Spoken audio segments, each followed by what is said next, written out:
Bienvenue sur Africa 24 dans cette nouvelle édition du Non-Stop Info. Voici les titres. Au Bénin, les enseignants appellent au boycott de l'évaluation imposée par le gouvernement. Un examen chargé de déterminer la qualité de leur enseignement. Au Tchad, le président Idriss Déby a promis l'intégration de jeunes diplômés à 20 000 emplois de la fonction publique. Une promesse qui nécessite une gestion rigoureuse des finances. Et enfin, au Rwanda, le gouvernement prévoit le renforcement des subventions accordées à la mutuelle de santé. Une contribution financière supplémentaire d'une valeur de 6 milliards de francs rwandais. Mais tout d'abord, en Gambie, Cheikh Omar Faye devient le nouveau ministre de la Défense. Une nomination annoncée ce jeudi 22 août par le président Adama Barrow. Une première pour le pays, qui n'avait pas eu de ministre de la Défense depuis 22 ans. Diplomate de carrière, Cheikh Omar Faye occupait notamment la fonction d'ambassadeur à Washington et de consul en Arabie Saoudite. Autre point fort de cette nomination selon la presse gambienne, le diplomate avait été le premier à tourner le dos à Yahya Jammeh lors de l'impasse politique en 2016.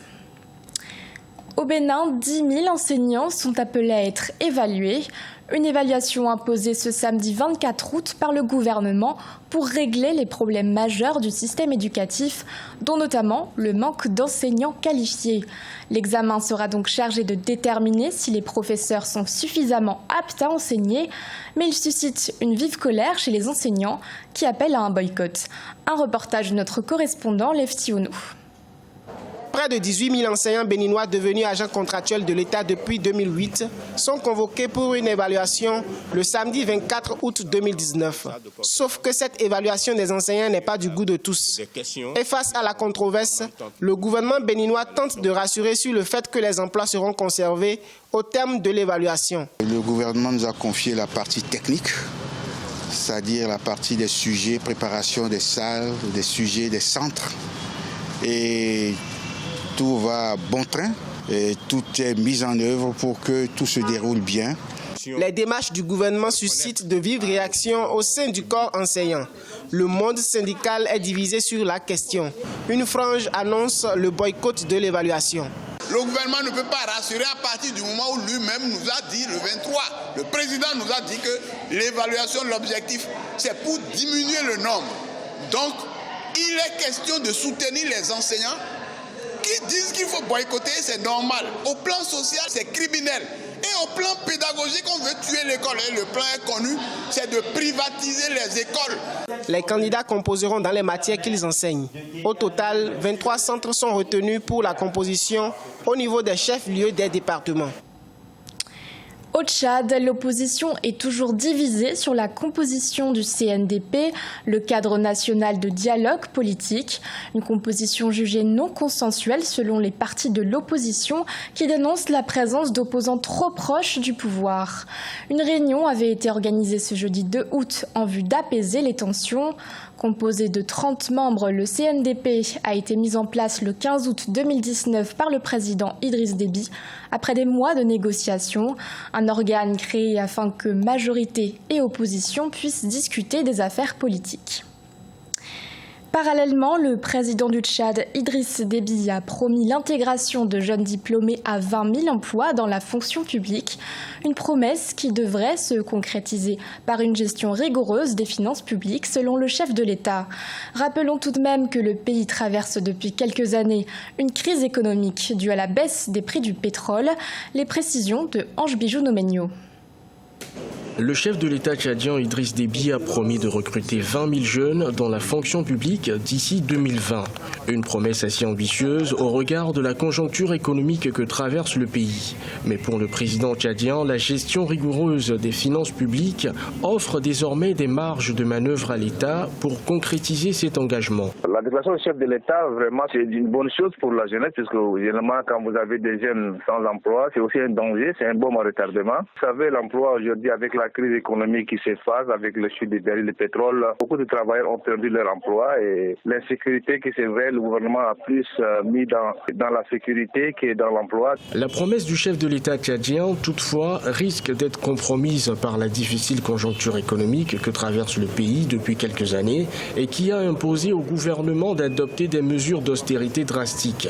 Ces dernières se sont traduites, entre autres, par le gel du recrutement dans la fonction publique de jeunes diplômés, ainsi que des coupes sur les salaires des employés de l'État.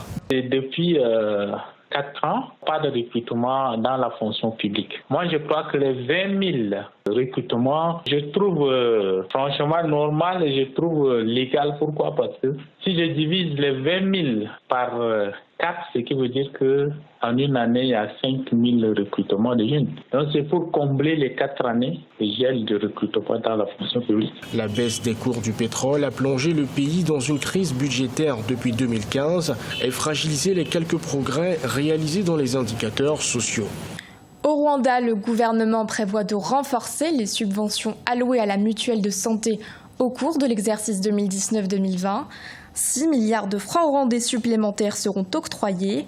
En février 2019, l'État avait déjà envisagé de subventionner l'assurance maladie communautaire pour un montant de 10 milliards de francs rwandais. Nelly Claude Bessa. Le gouvernement rwandais renforce les subventions du régime d'assurance maladie communautaire. Aux 10 milliards de francs rwandais alloués à la mutuelle de santé s'ajoutent 6 milliards de francs rwandais supplémentaires par le biais d'un financement budgétaire direct. Des subventions qui, selon le ministère de la Santé, sont une réponse à la demande croissante de services de soins de santé. C'est une manne pour le financement des mutuelles. C'est aussi un moyen de financer les professionnels de santé. Et puis pour les populations, ça va contribuer à une meilleure qualité des prestations de soins. Parmi les autres sources de revenus du système d'assurance figurent 10% des redevances perçues sur les amendes routières et 3,5% du chiffre d'affaires annuel du secteur des télécommunications. Toutefois, le gouvernement souhaite trouver des options de financement plus durables pour protéger le régime contre de nouvelles insuffisances budgétaires. Il faut que le gouvernement rwandais signe des conventions avec des mutuelles sur la meilleure utilisation de cet argent en fonction de l'épidémiologie, des études épidémiologiques, en fonction des priorités de santé publique du gouvernement rwandais. Il faut être vigilant pour que les mutuelles aient une bonne répartition de cet argent. Le renforcement de la mutuelle de santé permettra de veiller à ce que les personnes continuent à bénéficier des soins de santé. Pour les experts du domaine, depuis que l'assurance maladie à base communautaire a été créée, le nombre de consultations ne cesse de croître, ce qui se traduit par des résultats très positifs, notamment plus aucun cas de paludisme grave au Rwanda. En Égypte, le palais du Baron s'apprête prochainement à réouvrir ses portes. Situé dans le quartier d'Héliopolis, à l'est de la capitale, le monument avait été construit entre 1907 et 1911 par le baron belge Édouard Ampin. Pour bâtir son projet, le baron s'est inspiré du temple d'Angkor Wat au Cambodge. L'architecture du palais varie tout aussi bien les styles hindous et européens. Aïssatou Lamaran.